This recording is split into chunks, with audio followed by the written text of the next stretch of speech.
সংসারের কাজগুলো ঘুরে ফিরে সেই একই রকমের হয়ে থাকে। কখনোটা শুরু হয় মাসের শুরুতে, আবার কখনো শুরু হয় মাসের শেষে, কিন্তু কাজ কিন্তু একই রকম থাকে, একটু উলটপালট হয়। আসসালামু আলাইকুম, কেমন আছেন সবাই? আলহামদুলিল্লাহ, আমরা সবাই ভালো আছি। আশা করছি যে যেখানে আছেন আল্লাহ তাআলার অশেষ রহমতে সবাই অনেক বেশি ভালো আছেন, সুস্থ আছেন। আমরাও আলহামদুলিল্লাহ অনেক বেশি ভালো আছি। তো এদিকে ছেলের পরীক্ষা শুরু হয়ে যাবে 27 তারিখ 28 তারিখ, 2 দিন 2টা পরীক্ষা হবে। তো ওরা যেহেতু বাচ্চা মানুষ, ওদের জন্য অনেক কিছু, আর এবারে প্রথম ফার্স্ট পরীক্ষা হবে ওদের। তো মনে হয় ওদের থেকে মায়েদের বেশি টেনশন হয়। তবে আমি কোনো টেনশন করি না বললেই চলে, কারণ আমার কাছে মনে হয় এই যে রেজাল্টটা করবে এটাতে ওদেরকে প্রেশার দিতে হবে এমনটা না। ওরা বুঝে যা ওদের বুদ্ধি দিয়ে যতটুকু পারবে আমার মনে হয় অতটুকুই অনেক। আস্তে ধীরে যখন ওরা বড় হবে, যখন ওদের চাপটা যখন আমি চাপটা দিব, তখন ওদের মেধা যখন এটা সইতে পারবে আমার মনে হয় তখন আমি সেটা প্রয়োগ করলে ভালো হবে।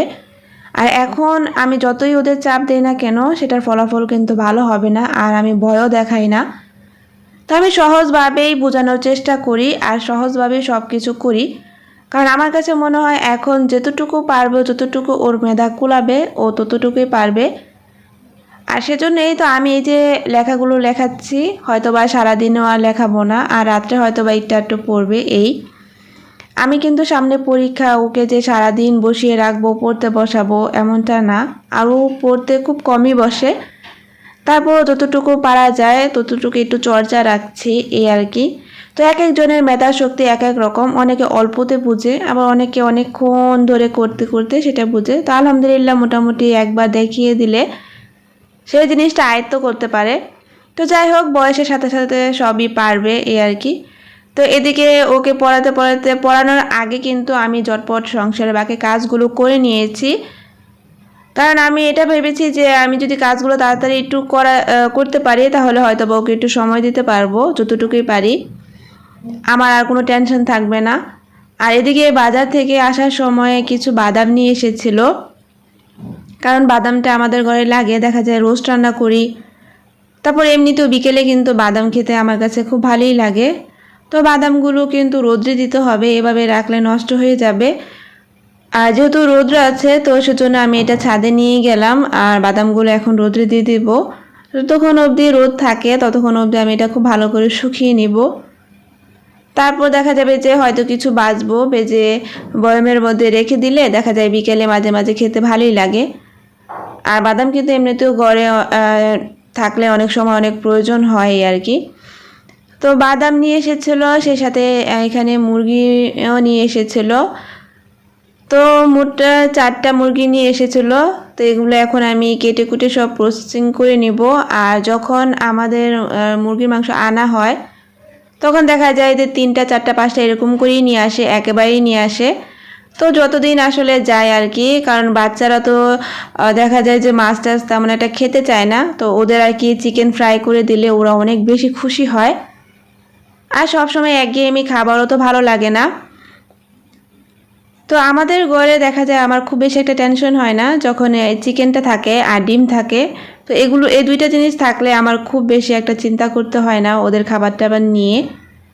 তো এখন আমি ফার্স্টে যেটা করেছি, চিকেনগুলো কিন্তু খুব ভালো করে আমি আগে ধুয়ে নিয়েছি। আমি এটাই করি সব সময়, কাটার আগে আমি একটু ধুয়ে নিই। তারপর আমি আগে পিস করে কেটে নেব, কারণ ভিতরের ময়লাগুলো আগে আমি বের করে তারপর হচ্ছে আমি পরে ছোট ছোট পিস করে রেগুলার রান্না করার মতো করে তারপর রাখবো। কারণ দেখা যায় যে আমি একই সাথে যদি টুকরো করতে যাই বা আমি যেমনটা চাচ্ছি তেমনটা নাও হতে পারে, সব কিছু এলোমেলো হয়ে যাবে। তো সেজন্য আমি আগে পিস করে কেটে নিচ্ছি, তারপর বাকিটা পরে ছোট ছোট করে কেটে নেব।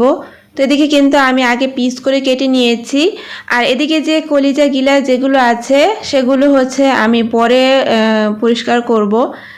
আর মুরগির পা, তারপর হচ্ছে গিয়ে মাথার অংশটা হয় কেউ একজন আর কি দিয়ে দিয়েছিল, তো সেগুলো আসলে ঘরে খাওয়া হয় না সেজন্য।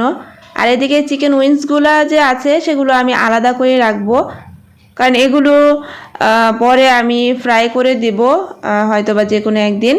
আর এদিকে আমি বুকের মাংসটা হচ্ছে আমি সবসময় বুকের মাংসটা একটু আলাদা করে রাখার চেষ্টা করি, কারণ বিকেলে দেখা যায় এটা দিয়ে বাচ্চাদের অনেক সুন্দর সুন্দর নাস্তা বানিয়ে দেওয়া যায়, পিৎজা বানিয়ে দেওয়া যায়, বার্গার বানিয়ে দেওয়া যায়। তো এটা বক্সের মধ্যে আমি কিছু রাখছি আর কিছুটা আমি পলিথিনের মধ্যে রেখে দেব, কারণ বক্সেরটা আগে মাঝে মাঝে একটু প্রয়োজন বেশি হলে তাড়াতাড়ি যাতে আমি নিতে পারি সেজন্য বক্সের মধ্যে করে রেখে দিয়েছি। তো এখানে কিন্তু আমি অনেকগুলি বুকের মাংস আমি আলাদা করে রেখেছি। তো আমি আমার প্রয়োজন মতো কিন্তু এখানে ছোটো ছোটো করে রেখে দিয়েছি, যতটুকু আমাদের আর কি লাগবে ততটুকুই। তো এগুলো এখন আমি ফ্রিজের মধ্যে রেখে দেব।